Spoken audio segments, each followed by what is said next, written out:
You've done everything right. You worked hard, hit the goals, checked the boxes people told you would make you happy. And yet, late at night, when the house goes quiet and there's nobody left to impress, you still feel it. That small, persistent sense that something is missing, that you're still not quite there yet. If this sounds familiar, you're not broken and you're not alone. Millions of people reach the top of the ladder they spent years climbing, only to feel the exact same emptiness they thought success would fix. The promotion doesn't fix it. The relationship doesn't fix it. The money doesn't fix it.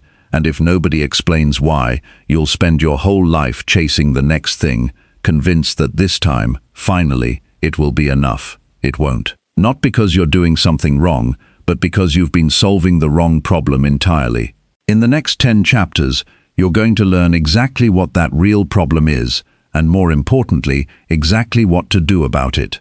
You'll learn why success alone can never fill what's missing inside you, how to break free from the endless chase, and how to build a version of yourself that feels solid and worthy no matter what happens next. This isn't another list of tricks to squeeze more out of your calendar.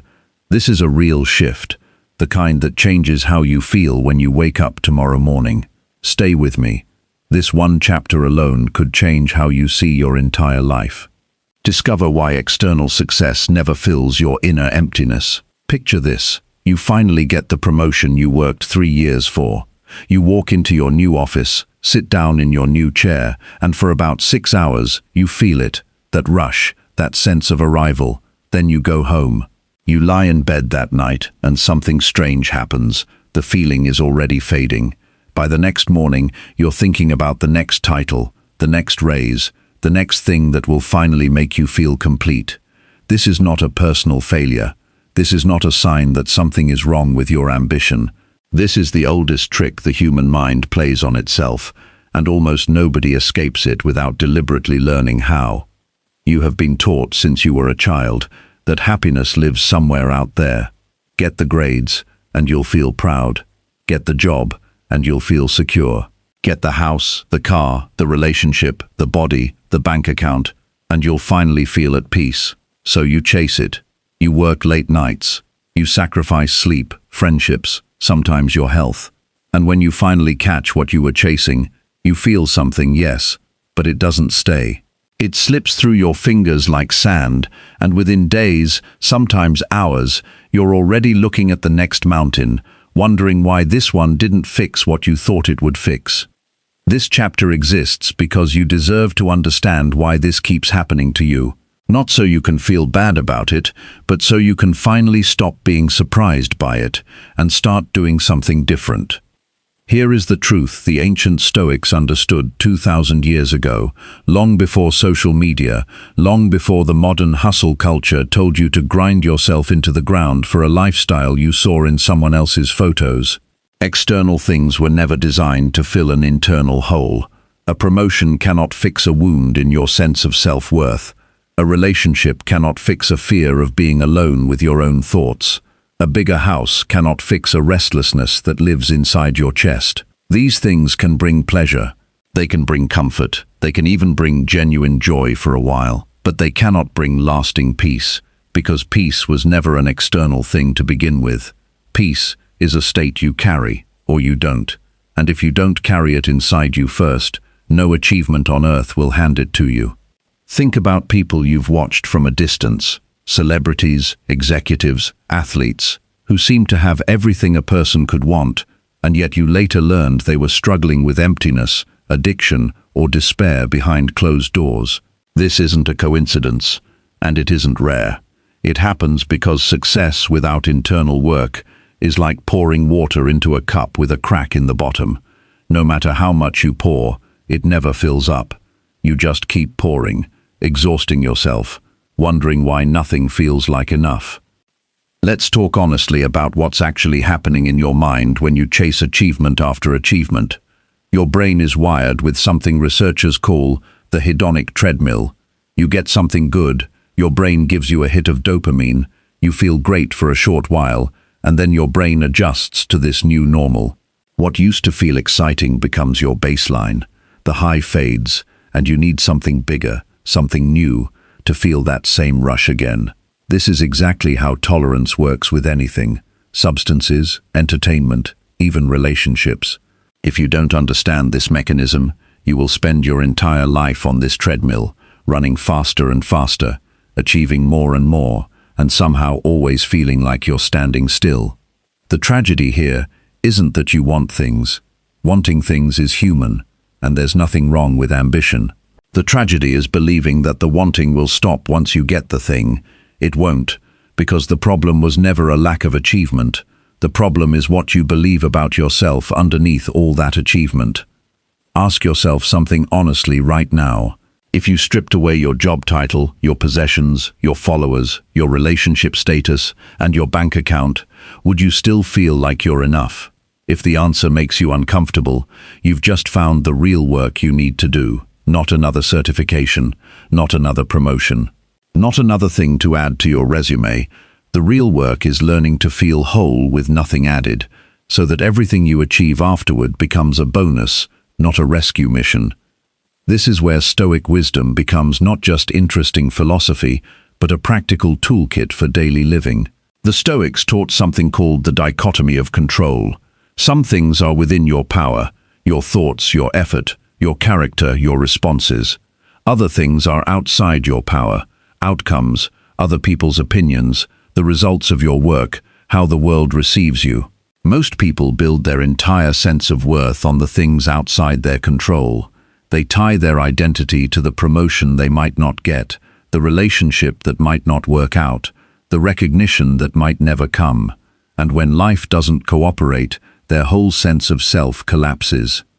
But when you build your worth on the things within your control, your discipline, your honesty, your effort, your kindness, your resilience, nothing external can shake that foundation. You can lose the job and still know you're a person of integrity. You can lose the relationship and still know you're capable of love. You can fail publicly and still know you're someone who tries, who learns, who keeps showing up. This is not about lowering your ambitions. This is about anchoring your identity somewhere unshakable, so your ambitions become expressions of who you are, not desperate attempts to become someone you're not yet. Let's make this practical, because understanding a concept means nothing if you can't use it tomorrow morning.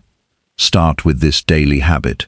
Each morning, before you check your phone, before the noise of the world floods in, ask yourself one question: what would make today meaningful, regardless of outcome? Not what would make today successful, not what would make today impressive, what would make it meaningful. Maybe it's showing up fully for a conversation with your child. Maybe it's finishing a piece of work with full focus, even if no one applauds it. Maybe it's simply choosing patience over frustration in a moment that used to break you.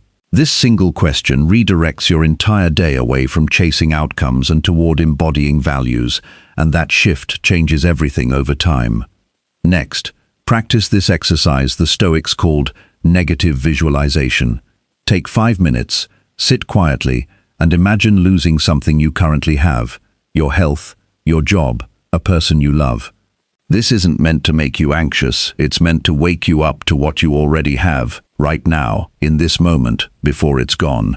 Gratitude isn't a nice idea you save for Thanksgiving. It's a discipline you practice daily, and it's one of the most powerful antidotes to the emptiness that chasing achievement creates. When you genuinely appreciate what you already have, the hunger for more loses its grip on you. You still pursue growth, but from a place of fullness instead of desperation. Third, separate your effort from your outcome. This one sounds simple, but it will change the way you move through your entire life. Before any task, a presentation, a workout, a difficult conversation, decide in advance that your success is measured by your full effort and honest presence, not by how it turns out. You cannot control whether the client says yes. You cannot control whether the relationship works. You cannot control whether people recognize your work.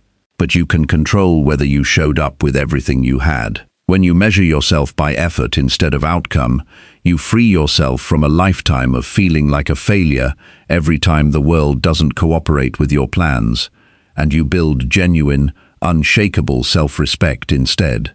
Fourth, and this one requires real honesty, start noticing the stories you tell yourself about why you need the next achievement. Do you actually want the promotion, or do you believe it will finally prove to your father that you're capable? Do you actually want the bigger house, or are you trying to outrun a childhood memory of feeling like you didn't have enough?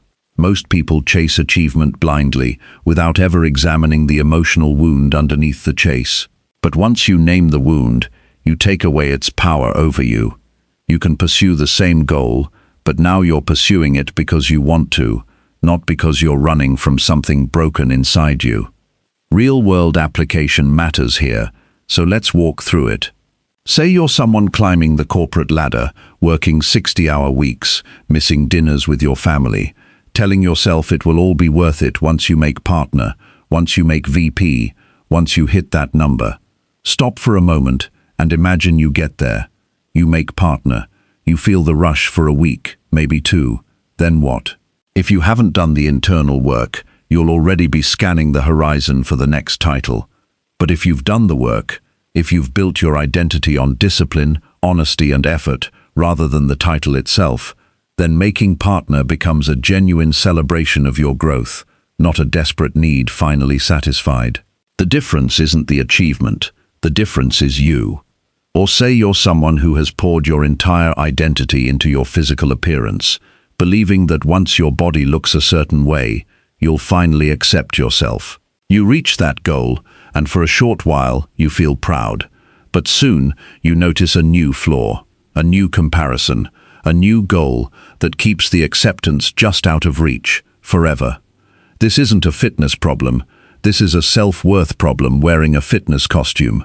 The gym, the diet, the mirror, none of these will ever hand you the acceptance you're looking for, because that acceptance has to be built from the inside, brick by brick, through how you treat yourself daily, not through how you look. I want you to understand something clearly. None of this means you should stop pursuing excellence. It doesn't mean you should abandon your goals or lower your standards. Ambition, when it comes from a whole and secure place, is one of the most beautiful forces a human being can carry. It builds businesses, cures diseases, creates art that moves millions of people, and raises children with love and discipline. The goal isn't to kill your ambition. The goal is to heal the wound that's driving it, so your ambition becomes fuel instead of a desperate escape from yourself. This is the shift that changes everything. Achievement becomes something you do, not something you need to prove you're worthy of existing.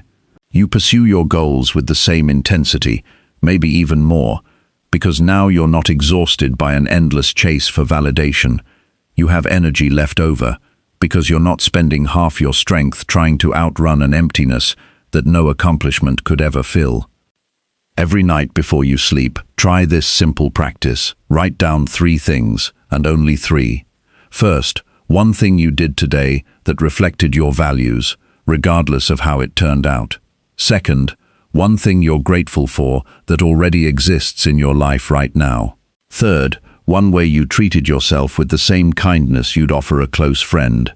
Do this every night for 30 days and watch how your relationship with achievement begins to transform.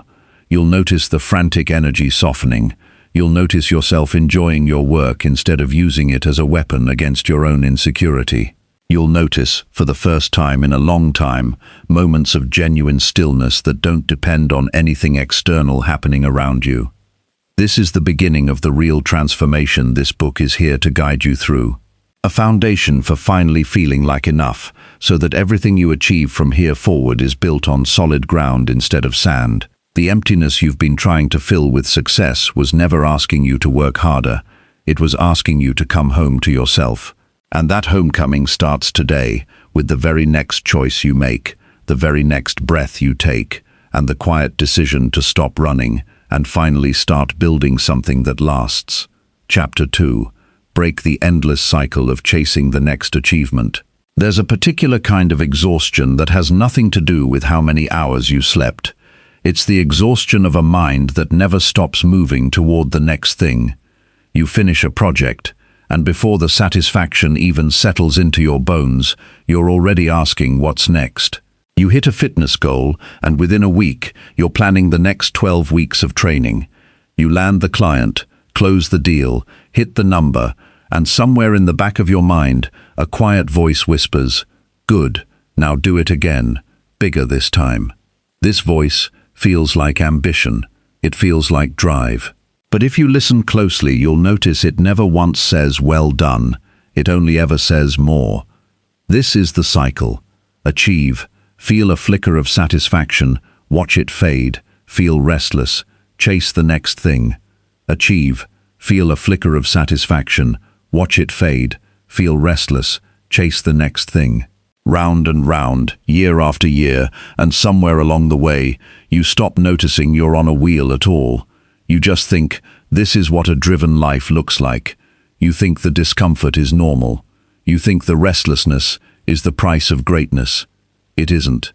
It's the price of never having learned how to stop. Marcus Aurelius, a man who ruled an empire and carried more responsibility on his shoulders than most of us will ever know, wrote to himself constantly about this exact trap. He understood that a mind constantly reaching forward, never resting in the present, never satisfied with what has already been done, is a mind at war with itself. He wasn't writing theory in a quiet library somewhere. He was writing in military camps, between battles, exhausted, trying to remind himself of a truth easy to forget when the demands of the world never stop pulling at you. That truth is this: you can work with full intensity and still refuse to let your peace depend on the next outcome. The cycle of chasing achievement survives on one thing, and one thing only: your belief that satisfaction is waiting for you just past the next finish line. As long as you believe this, you will never stop running, because the finish line moves every single time you get close to it. This is not an accident of bad luck or poor planning. It is built into the entire structure of chasing external validation. The moment you reach a goal, your mind recalibrates. What used to feel impressive becomes your new baseline, and baseline never satisfies anyone. So you raise the bar again, and the chase continues, forever just out of reach, no matter how far you run. Breaking this cycle doesn't mean abandoning your goals. It means changing your relationship with them so completely that achievement stops being the source of your peace and becomes, instead, simply the natural result of a life lived with discipline and purpose. Here is where you start. Build a habit of closing loops, not just opening new ones. Most people are excellent at starting. They set the goal, they chase the goal, and the second they touch it, they're already reaching for the next one without ever pausing to acknowledge what just happened. Tonight, and every night after a genuine accomplishment, take 5 minutes and actually close the loop. Say it out loud if you have to. Name what you did. Acknowledge the effort it took.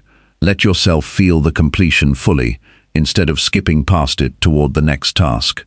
This sounds small, almost silly, but it retrains a mind that has spent years associating achievement with immediate emptiness. You are teaching yourself, deliberately, that finishing something matters, even if nobody else claps for you. Next, separate your goals into 2 categories, and be ruthless about it. Goals that come from genuine desire, from curiosity, from love of the work itself, and goals that come from fear, from the need to prove something, from the belief that you're only acceptable once you've achieved enough. Write both lists down. Look at them honestly. The goals born from fear will never satisfy you, no matter how many times you achieve them, because fear cannot be outrun through accomplishment. It can only be faced directly, in stillness, without the achievement acting as a shield. The goals born from genuine desire, however, can be pursued endlessly, because the pursuit itself brings joy, not just the outcome. Practice this daily discipline the Stoics called voluntary discomfort. Once a day, choose to sit with something unfinished. Leave a task incomplete for an hour, and notice the discomfort that rises in your chest. Notice how badly your mind wants to rush back and finish it, how uncomfortable it feels to simply let something remain unresolved. This exercise isn't about being lazy or avoiding responsibility. It's about proving to yourself that you can tolerate an open loop without spiraling. that your peace doesn't have to depend on constant completion. The person who can sit calmly with something unfinished has broken a chain that controls most people for their entire lives. Reframe how you define a good day. Stop measuring your days only by what you produced. Instead, ask yourself each evening whether you were present, whether you treated people with respect, whether you gave honest effort to what mattered. A day where you struggled through a difficult project, but stayed patient with your family, is a good day, even if the project isn't finished.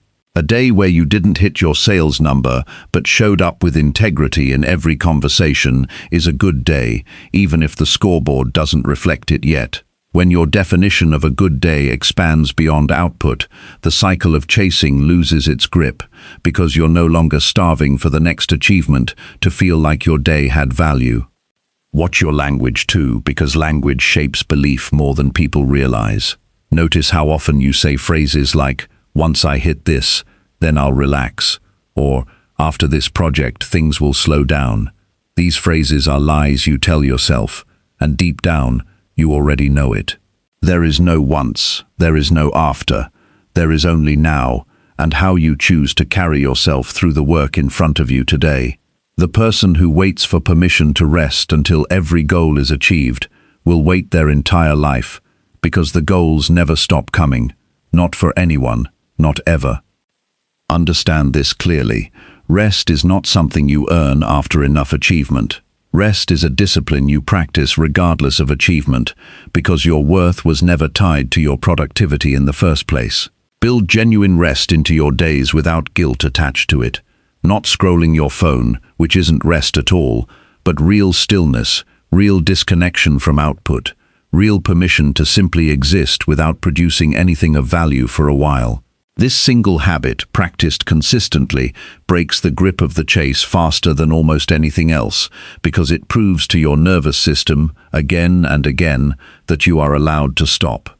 The cycle ends the moment you stop asking what's next and start asking what's true right now. What is true right now is this: you are enough before the achievement arrives, and you will still be enough long after it fades from memory. Carry that truth into your work tomorrow, not as an excuse to stop trying, but as the steady ground beneath everything you build from here forward. Chapter 3. Rewire your mind to find peace in the present moment. Notice where your mind is right now, not where your body is sitting, but where your mind actually lives. If you're honest, it's probably not here. Part of it is replaying a conversation from yesterday, wondering if you said the wrong thing. Part of it is rehearsing tomorrow's meeting, worrying about how it will go. A small sliver, maybe, is actually here, reading these words, but even that sliver is likely fighting for space against a dozen other thoughts pulling you in every direction except the one you're standing in. This is how most people live their entire lives, not absent from their days, but absent from the actual moment inside their days. You cannot build a peaceful life on a mind that refuses to live where the body stands. Every hour spent replaying the past is an hour stolen from the only place life actually happens. Every hour spent rehearsing an imagined future is an hour you will never get back, spent worrying about something that hasn't happened yet and may never happen at all. Epictetus, a man born into slavery who later became one of the most influential teachers of his era, understood something that most people spend their whole lives avoiding. He taught that suffering rarely comes from events themselves. It comes from the mind's refusal to accept what is actually happening right now, in favor of clinging to what already happened or fearing what might happen next. Your mind was not born anxious and scattered. It became this way through years of repetition, through a culture that rewards constant stimulation, through habits built one distracted moment at a time, and because it was built through repetition, it can be rebuilt the same way. This isn't a mystical process reserved for monks on mountaintops. It's a trainable skill, available to anyone willing to practice it daily, the same way you'd train a muscle through consistent, deliberate effort. Start by understanding what actually pulls you out of the present moment. It's almost always one of two things. Either you're resisting what's happening right now, wishing it were different, wishing you were somewhere else, doing something else, feeling something else. or you're grasping for something that hasn't arrived yet, some future moment you believe will finally feel better than this one. Both of these movements pull you out of the only place where your life is actually unfolding.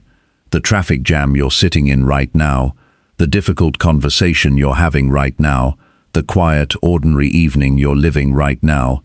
This is your life, not the imagined version waiting somewhere down the road. Here is a practice worth building into your mornings. Before you reach for your phone, before the day's demands flood your attention, spend 2 full minutes simply naming what's around you. The weight of the blanket, the temperature of the room, the sound of birds or traffic outside your window. This isn't complicated meditation requiring special training. It's simply anchoring your attention in your senses, because your senses only ever exist in the present. Your mind can wander into yesterday or tomorrow, but your ears, your skin, your eyes, they only ever register right now. Use them deliberately every morning, and you train your attention to find its way back to the present far more easily throughout the rest of your day. Throughout your day, practice what could be called the single task discipline. Choose one activity, any activity, and give it your complete attention for its full duration. Eating a meal without your phone nearby, washing dishes without a podcast playing in your ears, walking without scrolling through anything. This will feel uncomfortable at first, almost unbearably so, because your mind has been trained for years to crave constant stimulation, constant distraction from the plainness of ordinary moments. But this discomfort is exactly the muscle you're trying to build. The more you practice being fully present in small, unremarkable moments, the more naturally your mind returns to the present when it matters most. During the difficult conversations, the important decisions, the moments with people you love that you'll wish you had been fully present for. When your mind pulls you into anxious thoughts about the future, use this stoic technique. Ask yourself clearly, is this something within my control right now, in this moment? If it isn't, and most future worries aren't, because the future hasn't happened yet and cannot be controlled from where you currently stand, then gently redirect your attention to what you can actually influence right now. You cannot control whether the client says yes next week. You can control how thoroughly you prepare today. You cannot control how someone will react to a conversation you're dreading. You can control how honestly and kindly you show up when the moment arrives. This redirection isn't about suppressing your worry through willpower. It's about recognizing that worry about the future accomplishes nothing except stealing your peace in the present, and choosing, again and again, to bring your energy back to what's actually in front of you. When your mind pulls you into the past, into regret or replaying old conversations, try this. Instead of fighting the thought directly, acknowledge it without judgment. Yes, that happened. Yes, I wish I had handled it differently. And then ask yourself what this moment right now is asking of you. The past cannot be edited no matter how many times you replay it in your mind. Every minute spent there is a minute not spent building the only thing you actually have power over, which is what happens next. This isn't about pretending the past doesn't matter or refusing to learn from it. It's about extracting the lesson quickly and then releasing your grip on the memory itself, so it stops living rent-free in your present attention. Build an evening practice of presence as well. Before sleep, instead of scrolling through your phone one last time, spend a few minutes simply reviewing your day without judgment, not analyzing what you should have done differently, just quietly acknowledging what actually happened, the conversation you had, the work you completed, the small kindness someone showed you that you almost missed because you were rushing through your day. This practice trains your mind to notice presence retroactively, which slowly builds your ability to notice it in real time as your days unfold. Peace was never waiting for you in some future circumstance. It was never hiding behind the next achievement, the next relationship, the next chapter of your life you keep telling yourself will finally feel calm. Peace lives only here, in this exact moment, available to you the instant you stop resisting it and stop reaching past it. Your mind will wander again tomorrow and the day after that, because this is simply what untrained minds do. But each time you notice the wandering and gently guide yourself back, you strengthen a skill that compounds over years into something extraordinary, a mind that can rest anywhere, in any circumstance, because it has finally learned that right now was always enough. Chapter 4. Replace self-criticism with genuine self-respect and daily kindness.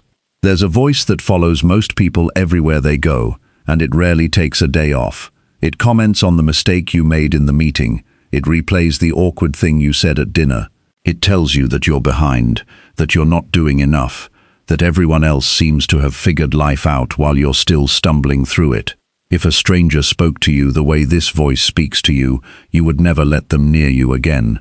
Yet you let this voice live inside your own head, uncontested, for years, sometimes decades, mistaking its cruelty for honesty and its harshness for motivation. Here is something worth sitting with. That voice has never once made you better, not really. It might have pushed you to work harder out of fear, but fear-driven effort always comes at a cost, and the cost is your peace, your confidence, and eventually your willingness to try new things at all, because trying means risking another round of that same brutal inner commentary. Self-criticism dressed up as high standards is still self-criticism, and a person who cannot be kind to themselves after a failure will always, eventually, become afraid of failing, which means they will slowly stop taking the risks that real growth requires. The Stoics were not soft men preaching gentle self-acceptance without discipline. Marcus Aurelius held himself to extraordinary standards as an emperor and a philosopher, but nowhere in his private writings do you find him tearing himself apart with contempt. He examined his mistakes honestly, without flinching, and then he moved forward without dragging the weight of self-hatred behind him. This is the distinction most people never learn. You can hold yourself accountable without hating yourself for falling short. Accountability says, I see what happened, and I will do better. Self-criticism says, I see what happened, and it proves something is wrong with me. One builds a better person over time. The other slowly breaks a person down until they stop believing they're capable of anything at all. Understand where this harsh inner voice actually came from, because it didn't invent itself. Most people absorbed it somewhere along the way, from a demanding parent, a harsh teacher, a culture that equates self-worth with constant achievement. You learn to speak to yourself this way because someone once spoke to you this way, or because you believed, as a child, that being hard on yourself would somehow protect you from the pain of other people being hard on you first. This voice was never truth. It was a strategy you built a long time ago to survive something, and like most childhood strategies, it has long outlived its usefulness. Here is where the real work begins, and it starts with a practice worth doing daily. Each time you catch yourself in a moment of harsh self-judgment, pause and ask a single question. Would I say this to someone I love, in this exact tone, using these exact words? If a friend came to you after making the same mistake you just made, would you tell them they're worthless, that they always mess things up, that they should have known better? You wouldn't. You'd offer them understanding, probably even some grace, maybe a reminder that mistakes don't define a person's worth. The gap between how you treat others and how you treat yourself is usually enormous, and closing that gap is the actual work of building self-respect. Practice this exercise and do it in writing, because writing forces honesty in a way that thinking alone rarely does. At the end of each day, write down one thing you did well, no matter how small it seems. Not something impressive enough to post online. Something true. You stayed patient with a frustrated coworker. You kept a promise to yourself about exercise, even though you didn't feel like it. You noticed you were being unkind to yourself, and chose, in that exact moment, to speak more gently instead. This practice feels strange at first, almost forced, because your mind has spent years scanning for what's wrong rather than what's working. But attention grows whatever you feed it, and if you consistently feed your attention evidence of your own decency, that evidence eventually becomes easier to see without effort. Notice the difference between guilt and shame, because confusing the two keeps people trapped for years. Guilt says, I did something wrong. Shame says, I am something wrong. Guilt can be useful. It points you toward repair, toward apology, toward doing better next time. Shame offers no path forward at all. It simply convinces you that the flaw lives in your core identity, unchangeable, permanent, deserving of punishment rather than growth. Whenever that harsh inner voice starts speaking, listen carefully to which one it's actually saying. If it's shame, recognize it immediately as a lie, because no single mistake, no matter how large, defines the entirety of who you are. Build a physical habit alongside the mental one, because self-respect isn't only built through thought, it's built through action, through how you treat your own body and your own time. Notice how you speak to yourself when you look in the mirror. Notice whether you rush through meals standing over a sink, treating your own nourishment as an afterthought. Notice whether you honor your own need for rest, or whether you constantly override it because resting feels like weakness. Every time you treat yourself with basic care, you send a quiet message to your own nervous system that you matter, and this message accumulates over time into something that starts to feel, finally, like genuine self-respect rather than empty affirmation. When you fail at something significant, and you will, because failure is simply the tax you pay for attempting anything worthwhile, try this instead of the usual spiral into self-attack. Say to yourself, out loud if you can, this is hard, and I am still worthy of kindness right now. This sentence feels awkward the first few times you say it. Say it anyway. You are not excusing the mistake. You are refusing to let the mistake become a verdict on your entire character. There's a difference between examining what went wrong and using what went wrong as ammunition against your own worth, and learning to separate these two responses is one of the most liberating skills a person can build. Self-respect isn't arrogance, and it isn't the absence of high standards. It's the quiet, steady understanding that you can hold yourself accountable and still treat yourself like someone worth caring for. The voice in your head has had the microphone for years, uncontested, shaping how you see yourself in every quiet moment when no one else is around to hear it. It's time to speak back, gently but firmly, and start building a relationship with yourself that you would actually be proud to offer someone you love. Chapter 5. Build resilience by embracing failure as your greatest teacher.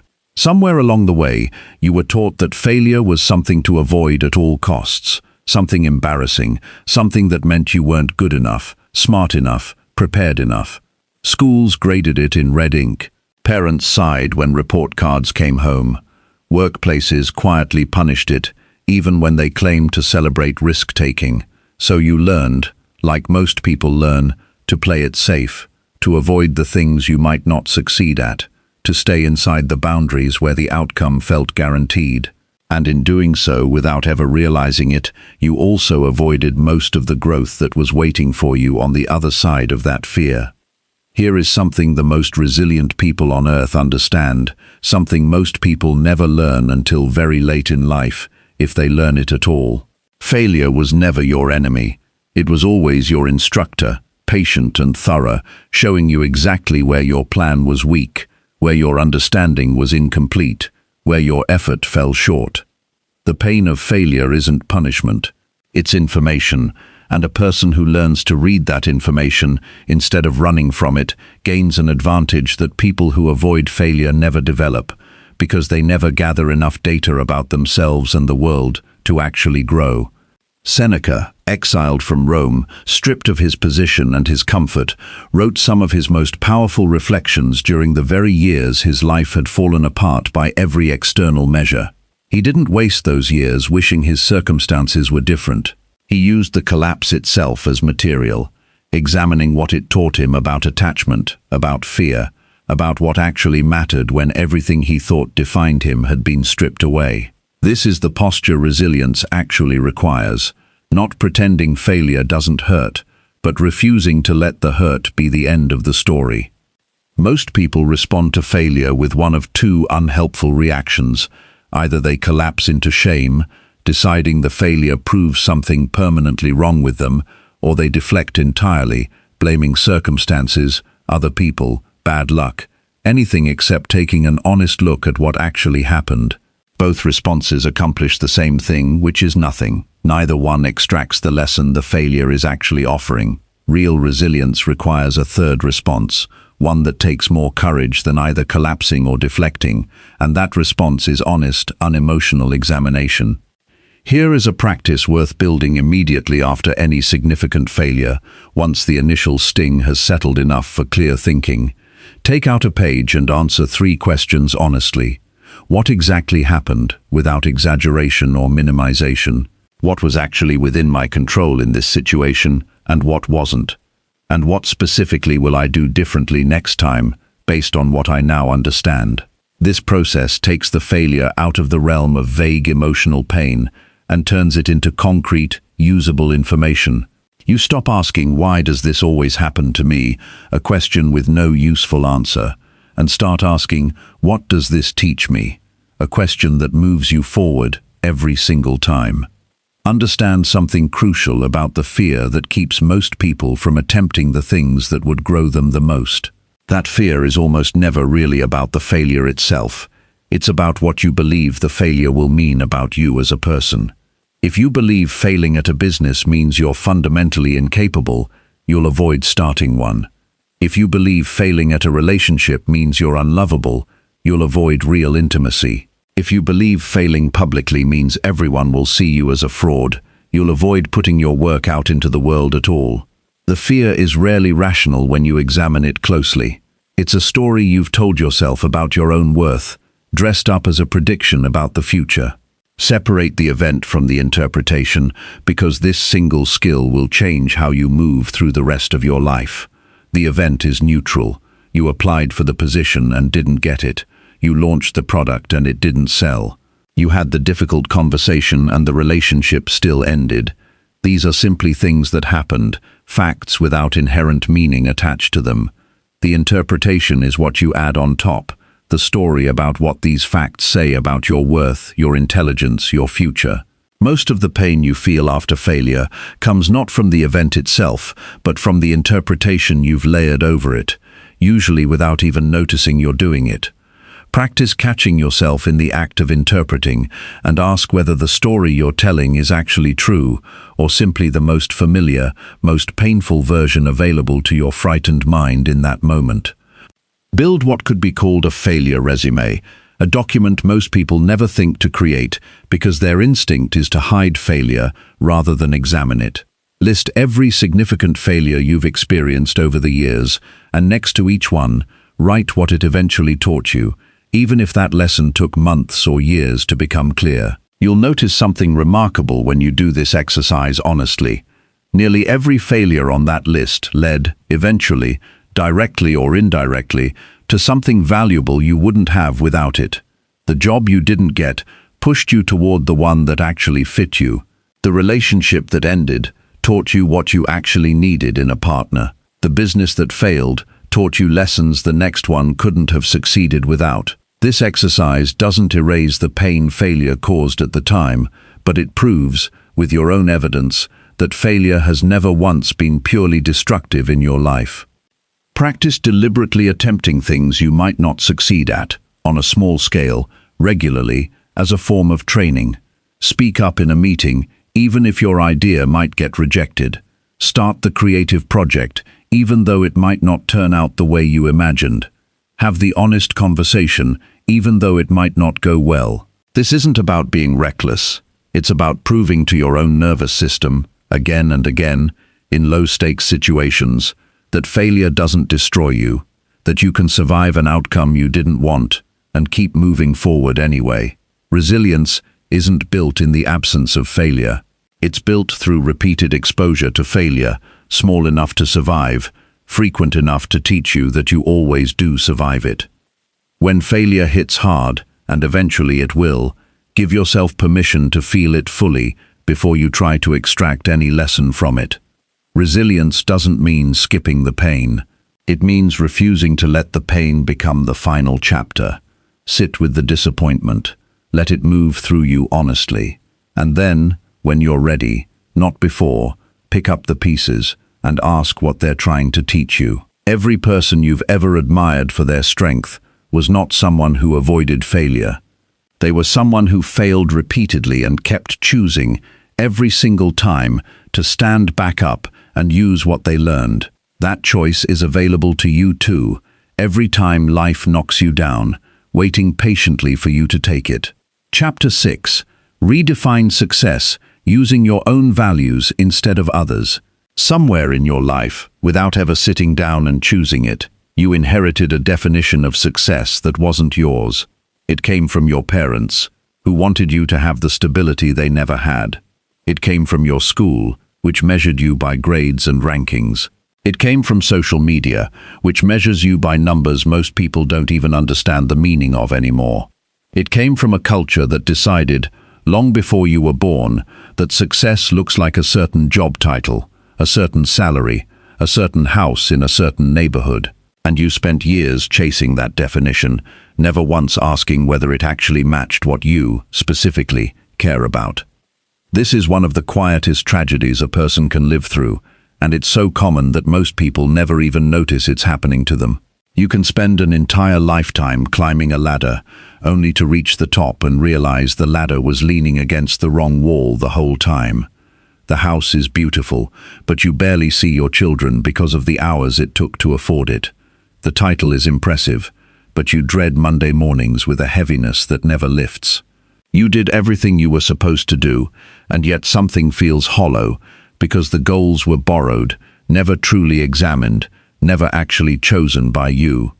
The Stoics had a word for living in alignment with your own nature, your own reasoned values, rather than chasing what the crowd applauds.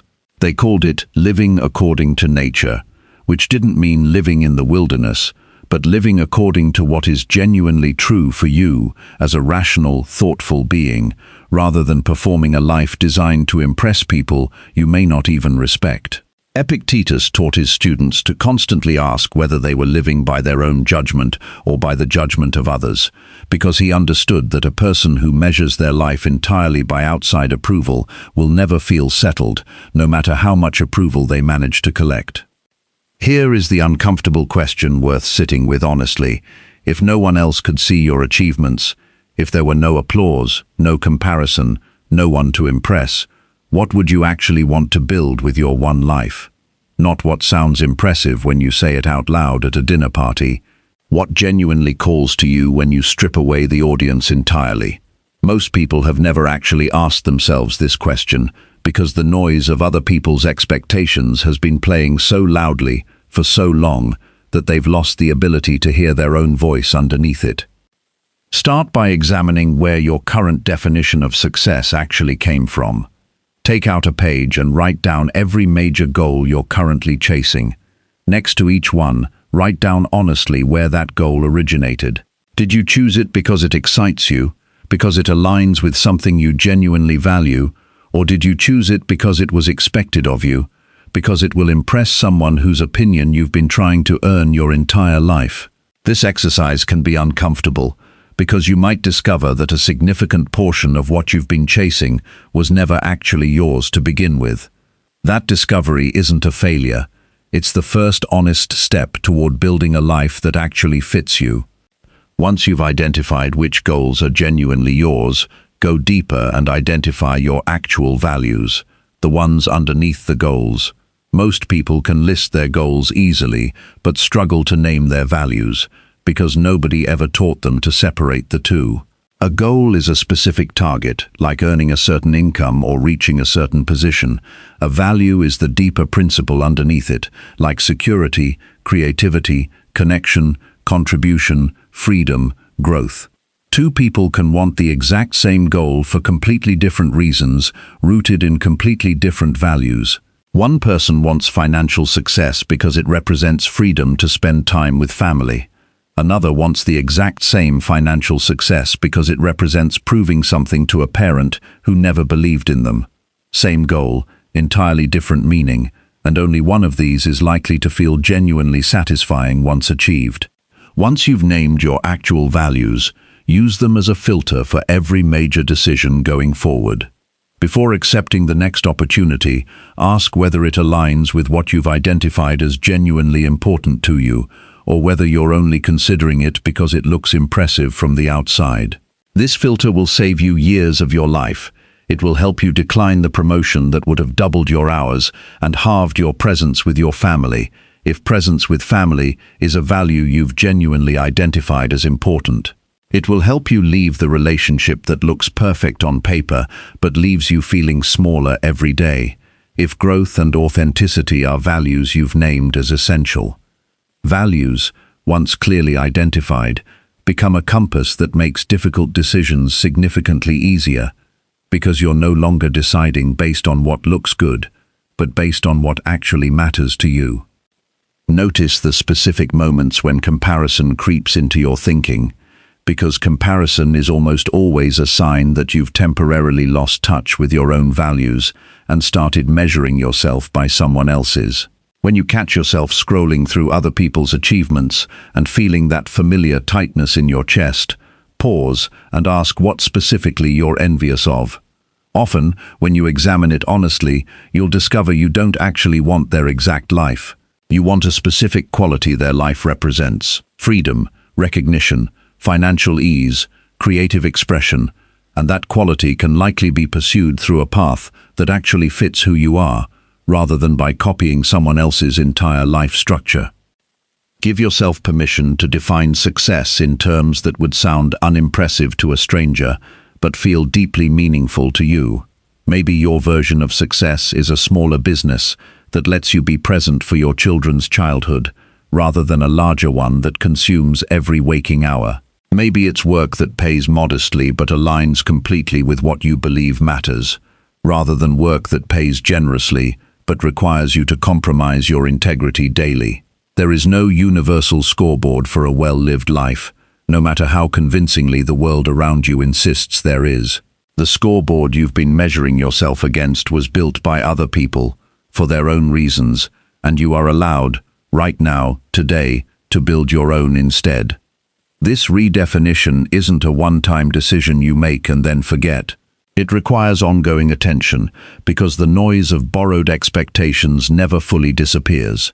It returns in quiet moments of doubt, in family gatherings where relatives ask when you're finally going to get a real job, in comparison spirals triggered by other people's carefully curated lives.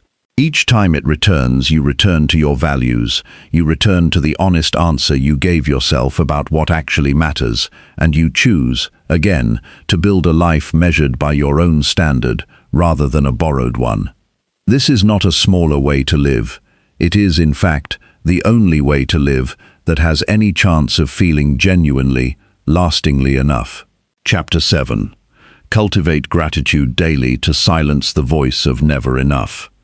There's a specific moment worth paying attention to, one that happens to almost everyone, usually late at night, lying in bed after what most people would call a good day. You got things done. Nothing went terribly wrong. And yet, as you lie there in the dark, your mind quietly runs through everything that's still missing. The email you haven't sent, the goal you haven't reached, the life someone else seems to be living that looks a little better than yours. This is the voice of never enough, and it doesn't announce itself loudly. It whispers, constantly, in the background of an otherwise fine life, convincing you that contentment is something you haven't earned yet. This voice thrives on one specific habit of attention, and once you understand the habit, you can start dismantling it. The mind, left untrained, is drawn naturally toward what's missing, rather than what's present. This isn't a personal flaw, it's an old survival mechanism, once useful when scanning for missing resources meant staying alive, now misapplied to a modern life, where scanning for what's missing mostly just produces anxiety and a persistent, low-grade dissatisfaction that colors everything you touch. The good news is that attention is trainable. Wherever you consistently point it, it grows stronger there. And gratitude is simply the deliberate practice of pointing your attention toward what already exists, rather than what's still absent. Marcus Aurelius wrote to himself, in the quiet privacy of his own journal, reminders to appreciate what he already had, rather than fixating on what fortune might take from him next. He wasn't writing this because his life was easy. He was ruling during plagues, wars, and constant political threats. He wrote it because he understood something the modern world has largely forgotten, that gratitude isn't a reward you give yourself once life becomes comfortable enough to deserve it. It's a discipline you practice specifically because life is difficult, uncertain, and constantly shifting beneath your feet. Here's the mechanism worth understanding clearly. The voice of never enough gains its power from comparison, from a mental habit of measuring your current life against an imagined better version, whether that better version belongs to someone else or to your own future self, once you've achieved more. Gratitude works by interrupting this comparison entirely. It asks you to look, honestly and specifically, at what's actually in front of you right now, without measuring it against anything else. This single shift, practiced consistently, weakens the grip of never enough more effectively than almost any other tool available to you. Build this practice into your mornings, before the demands of the day have a chance to hijack your attention. Name 3 specific things you're grateful for, and resist the urge to keep them vague. Vague gratitude, the kind that says simply, "I'm grateful for my family" or "I'm grateful for my health," doesn't move the needle much, because your mind processes it too quickly, without actually feeling anything. Specific gratitude works differently. Notice the exact way morning light falls across your kitchen table. Notice the particular sound of your child's laughter from the next room. Notice the fact that your legs carried you out of bed this morning without pain, something you'll one day miss if you don't appreciate it now. Specificity forces your mind to actually pause and feel the appreciation, rather than simply checking a box. Practice this alongside your gratitude, because gratitude alone can become hollow if it's disconnected from actual noticing throughout your day. Several times daily, pause for 10 seconds and simply notice one good thing happening in that exact moment.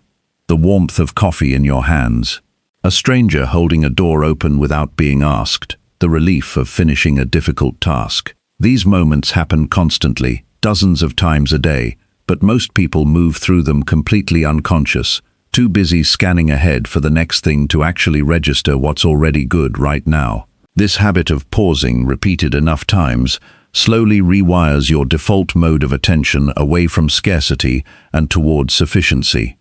Understand something important about how gratitude interacts with ambition, because people often worry that gratitude will make them complacent, satisfied with less than they're capable of achieving. This fear misunderstands what gratitude actually does. Gratitude doesn't tell you to stop growing, it tells you to stop suffering while you grow. You can be deeply grateful for your current circumstances and still work towards something greater tomorrow. In fact, gratitude tends to fuel better work than desperation does, because a mind that isn't consumed by lack has more energy available for genuine creativity and effort, rather than spending that energy on anxious grasping. When you notice envy rising as you compare your life to someone else's, whether scrolling through a screen or sitting across from a friend describing their latest success, use this practice instead of pushing the feeling away. Turn the envy into information rather than shame. Ask what specifically you're responding to, and then ask whether you're actually grateful for the equivalent thing already present in your own life, even if it looks different on the surface. You might envy someone's financial freedom while forgetting to appreciate the depth of your own friendships, something their life might actually be lacking. Every life contains trade-offs invisible from the outside, and gratitude helps you remember that the version of success you're admiring likely comes with its own quiet costs you can't see from where you're standing. Keep a written record, because memory alone isn't reliable enough to build lasting change. At the end of each week, write down 5 specific moments that brought you genuine appreciation, no matter how small they seemed at the time. Read back through previous weeks occasionally. You'll start to notice patterns, certain relationships, certain simple pleasures, certain quiet parts of your ordinary life that show up again and again as sources of real contentment. This record becomes evidence, over time, against the voice of never enough, because it proves, in your own handwriting, that your life has already contained far more good than that voice ever gave it credit for. The voice of never enough will not disappear entirely. It's too deeply wired into how minds evolve to function, but its volume depends entirely on how much attention you feed it versus how much attention you deliberately redirect toward what's already true and good in your life right now. Gratitude isn't a soft, sentimental afterthought reserved for holiday dinners. It's a daily discipline, practiced specifically because life is hard and uncertain, that slowly teaches your mind a different way of measuring a good life, one based on presence rather than accumulation, on appreciation rather than endless comparison. Chapter 8. Strengthen your identity so achievements stop defining your worth. Ask yourself who you are, and notice what answer arrives first. For most people, the answer sounds something like this. I'm a director at my company. I'm someone with a certain number of followers. I'm a parent whose children got into good schools. Notice how quickly identity gets tangled up with achievement, with roles, with things that can be taken away in a single phone call, a single market downturn, a single diagnosis. If your entire sense of self is built from these external pieces, then your identity is only ever as stable as your last accomplishment, which means it's never actually stable at all. This is why so many people fall apart completely when they lose a job they held for 20 years. Even when they're financially fine, even when logically nothing catastrophic has happened. It isn't the loss of income that breaks them, it's the loss of self, because the job wasn't just something they did, it was who they believed they were. Strip away the title, and there's nothing underneath it that feels solid enough to stand on. This is one of the most dangerous traps a person can fall into without ever realizing it, building an entire identity on a foundation that was never designed to be permanent. The Stoics drew a sharp distinction between roles and character, and this distinction is worth understanding deeply because it changes everything about how you relate to achievement. A role is something you occupy for a time. Parent, professional, athlete, student, leader. Character is something entirely different. It's the collection of qualities you actually embody, regardless of which role you're currently playing. Things like honesty, discipline, courage, patience, kindness. Roles come and go throughout a life. Character, once genuinely built, travels with you through every single one of them, unaffected by which role you currently hold, or whether that role is thriving or collapsing around you.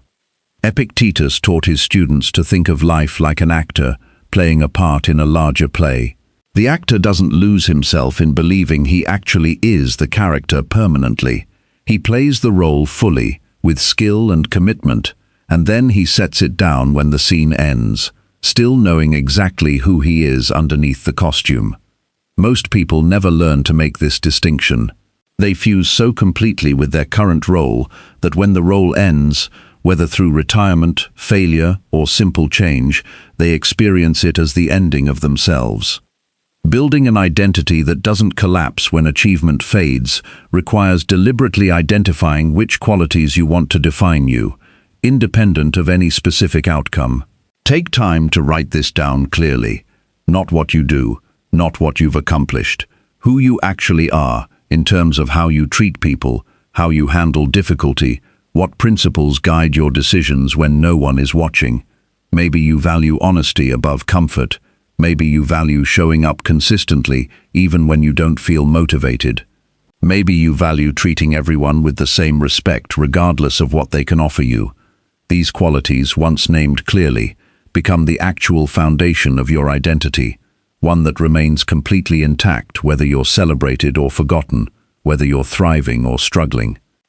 Practice separating your language around achievement from your language around identity, because the words you use daily shape the beliefs that sit underneath them. Notice the difference between saying "I failed" and saying "I am a failure." The first describes an event. The second rewrites your entire identity around a single outcome. Notice the difference between saying "I got promoted" and saying "now I'm finally someone." The first describes a change in role.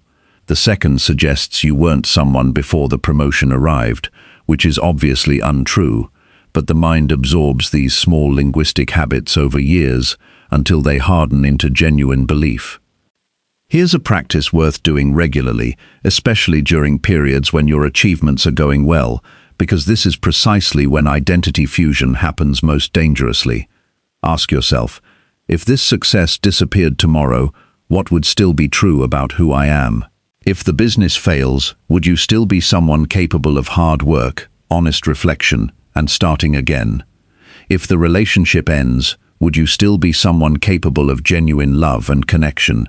If the recognition fades, would you still be someone who does good work simply because doing good work matters to you?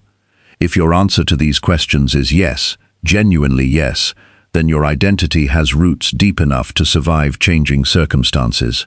If your answer feels shaky, that shakiness is valuable information, showing you exactly where more foundational work is needed.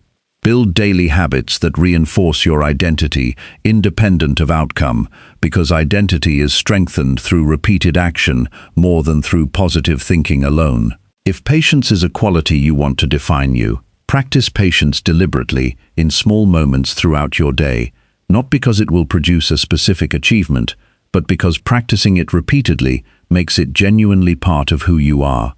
If integrity is a quality you value, choose the honest answer even in small situations where a small lie would be easier, because these small choices accumulate into the actual substance of your character over time, far more than any single dramatic decision ever could. Watch how you respond to compliments and criticism, because both reveal how tightly your identity is fused with external validation. If a single piece of praise sends you soaring and a single piece of criticism sends you spiraling, this is a sign that your sense of self is still being determined from the outside rather than from within. Practice receiving both with a similar, steady internal response. Thank you for the feedback, whether it's praise or criticism, and then return your attention to your own internal compass, the one built from your own values rather than from other people's shifting opinions about your current performance. The goal here isn't to stop caring about your work or your achievements entirely. It's to build a self that exists independently underneath all of it, one solid enough that success becomes something you enjoy rather than something you desperately need, and failure becomes something you learn from rather than something that destroys you. When your identity is built from character instead of outcome, you finally become free to pursue big, ambitious things without the crushing fear that failing at them will erase who you are, because who you are was never actually up for grabs in the first place. Chapter 9. Create small daily habits that compound into lasting inner change. People love the idea of transformation, but they secretly want it to arrive the way lightning arrives, sudden, dramatic, all at once. They imagine waking up one day fundamentally different, finally disciplined, finally at peace, finally the person they've been trying to become. This fantasy feels exciting, but it quietly sabotages real change, because it teaches you to wait for a moment of dramatic breakthrough instead of doing the quiet, unremarkable work that actually builds a different life. Real transformation has never once arrived like lightning. It arrives like erosion, slow, consistent, almost invisible day to day, until one day you look back and realize the entire landscape of who you are has shifted. This is difficult for most people to accept, because small actions feel insultingly insignificant in the moment you're taking them. Reading 10 pages doesn't feel like it's building a different mind. One short meditation doesn't feel like it's rewiring years of anxious thinking. One evening of choosing patience over frustration doesn't feel like it's building genuine character. Each individual action feels too small to matter, and this feeling is exactly what causes most people to abandon their efforts before compounding has a chance to work its way through their lives. Marcus Aurelius wrote his private journal, one entry at a time, never knowing anyone else would ever read it, never treating any single entry as the moment of his transformation. He simply returned to the page, day after day, examining his thoughts, correcting his course, again and again, for years. It wasn't any single entry that made him the man history remembers. It was the compounding effect of thousands of small returns to reflection, each one insignificant alone, powerful only in their accumulation over time. Understand the actual mathematics of compounding, because once you genuinely grasp it, small habits stop feeling pointless and start feeling like the only thing that actually works. A single % of improvement, repeated daily, doesn't produce a single % of total change after a year. It compounds, the way interest compounds in a bank account, each small gain building on top of the previous ones until the total change becomes enormous, far larger than the sum of its individual parts would suggest. The same mathematics works in reverse too, which is why small negative habits, ignored because they seem too minor to matter, eventually compound into serious problems if left unaddressed for long enough.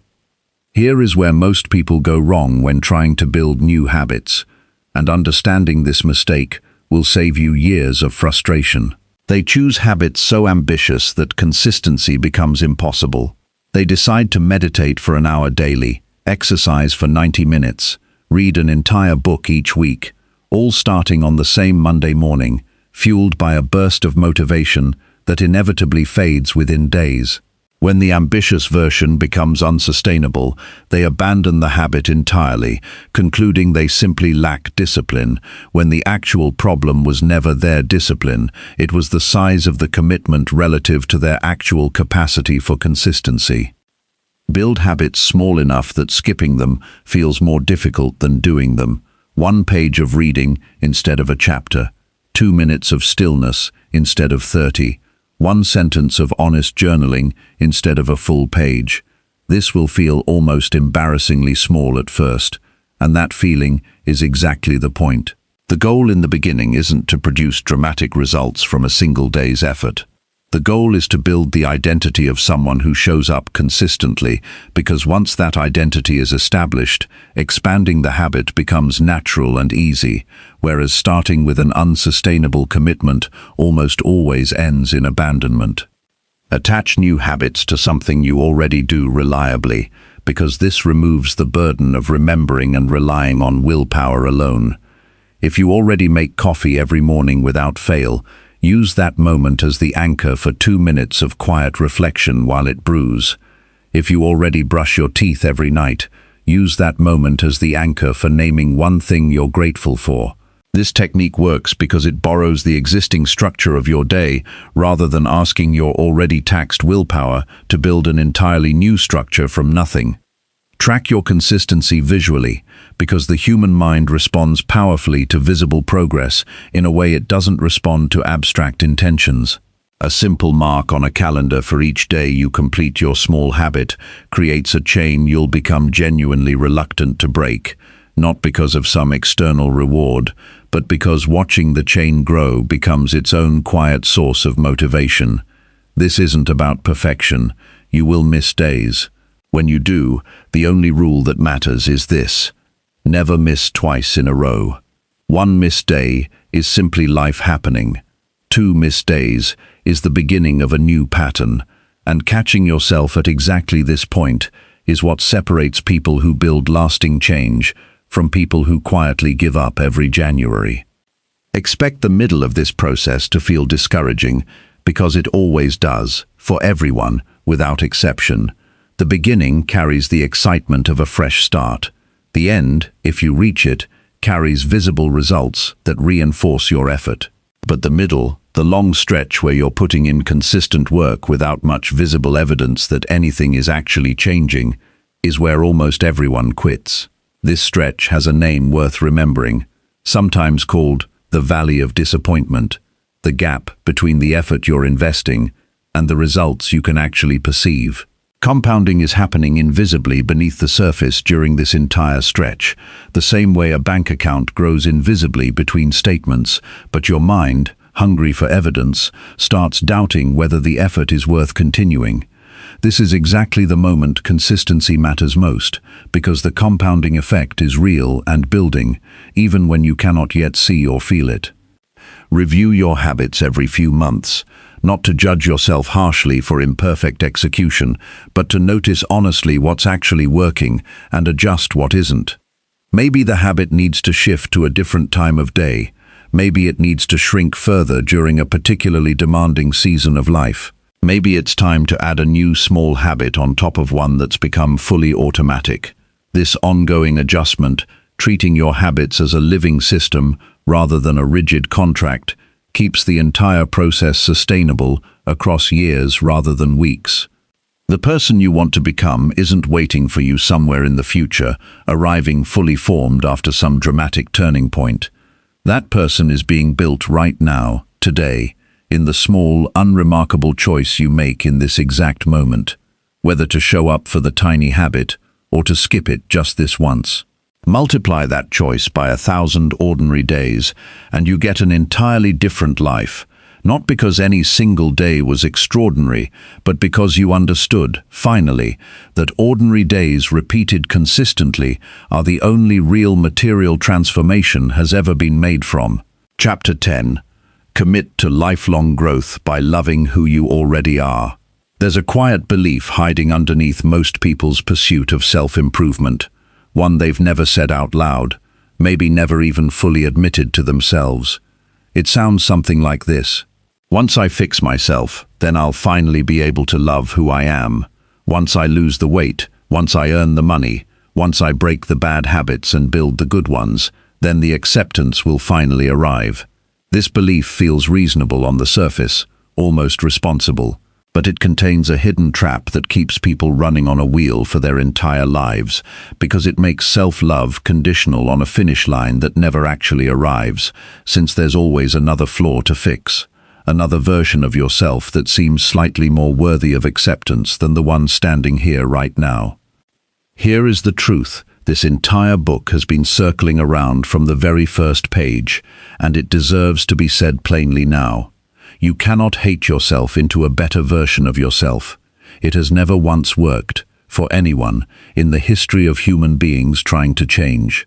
Self-hatred might produce short bursts of frantic effort, driven by fear, but it cannot sustain genuine, lasting transformation, because a person who believes they are fundamentally unworthy will always eventually sabotage their own progress, unconsciously proving the belief they secretly hold about themselves. Real, lasting growth has only ever come from a different foundation entirely, one where you commit to becoming better specifically because you already believe you're worth the effort, not because you believe you need to earn the right to exist comfortably in your own skin.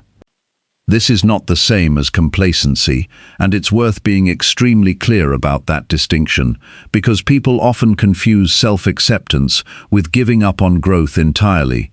Loving who you are right now doesn't mean deciding you have nothing left to improve. It means separating your worth from your progress, so that you can pursue growth from a place of genuine care for yourself, the same way you'd help a friend improve their life because you love them, not because you're punishing them for their flaws. A parent doesn't withhold love from their child until the child becomes perfect. The love comes first, and it's precisely that secure love that gives the child the confidence to grow, to try new things, to fail without collapsing entirely. You deserve to offer yourself that exact same foundation. Marcus Aurelius never once wrote to himself with contempt, even while holding himself to extraordinarily high standards, as both a philosopher and an emperor carrying the weight of an empire. His journal reads like the words of a man committed to growth, precisely because he respected himself enough to want to become his best version, not because he believed his current self was worthless. This distinction changed everything about how he approached his own flaws.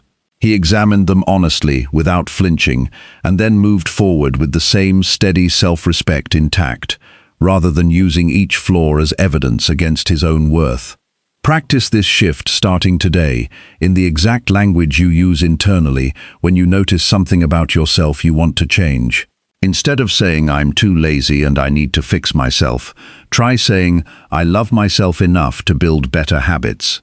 Instead of saying, "I'm broken and I need to become someone else entirely," try saying, "I'm growing, and growth is simply what a person who respects themselves continues doing for their entire life." Notice how different these sentences feel in your body when you say them. The first version carries shame, And shame, no matter how motivating it feels in a single moment, exhausts a person over time until they eventually stop trying altogether, because trying under the weight of shame is simply unsustainable. The second version carries dignity, and dignity fuels effort that can actually be sustained across years, because it's not fighting against a foundation of self-contempt the entire way. Build a practice of acknowledging your current self honestly, flaws included, without turning that acknowledgement into an attack. Each morning, or each evening, whichever fits your life better, say to yourself something like this: I see where I am right now, I accept it fully, and I'm still committed to growing tomorrow. This sentence holds two truths simultaneously that most people believe are contradictory, but actually aren't. You can accept exactly where you stand today, without judgment, and still hold genuine ambition for where you're headed next. These two things were never actually in conflict. The belief that they were in conflict is what kept you exhausted, torn between self-punishment and self-indulgence, when a third option, self-respect, combined with steady effort, was available the entire time. Think about every chapter that came before this one in the journey you've walked through in this book. The realization that achievement alone cannot fill an inner emptiness. The decision to break free from the endless chase. The practice of finding peace in the present moment instead of constantly reaching for the future. The replacement of self-criticism with genuine kindness. The reframing of failure as instruction rather than proof of inadequacy. The redefinition of success according to your own values. The daily discipline of gratitude. The construction of an identity strong enough to survive changing circumstances. The patient building of small habits that compound into real change over time. Every single one of these lessons rests on the same foundation, the one this final chapter is asking you to build, consciously, deliberately, starting today. None of it works without a baseline of genuine self-respect underneath it, because a person who secretly believes they're unworthy will find a way to undermine even the best strategies, while a person who has built genuine self-love will find a way to keep growing even through failure, setbacks, and difficult seasons. Growth was never meant to be a punishment you inflict on yourself for not being good enough. It was always meant to be an expression of how much you value the one life you've been given, a way of honoring your own potential rather than proving your own inadequacy. The version of you sitting here right now, having read this far, having done the honest work these chapters asked of you, is already worthy of love, exactly as you are, unfinished, imperfect, still learning. Carry that truth forward, not as a stopping point, but as the solid ground beneath every future step you take. You were never required to earn your own worth through achievement. You were only ever asked to remember it and to keep building a life, day by day, that reflects the respect you've finally decided to give yourself.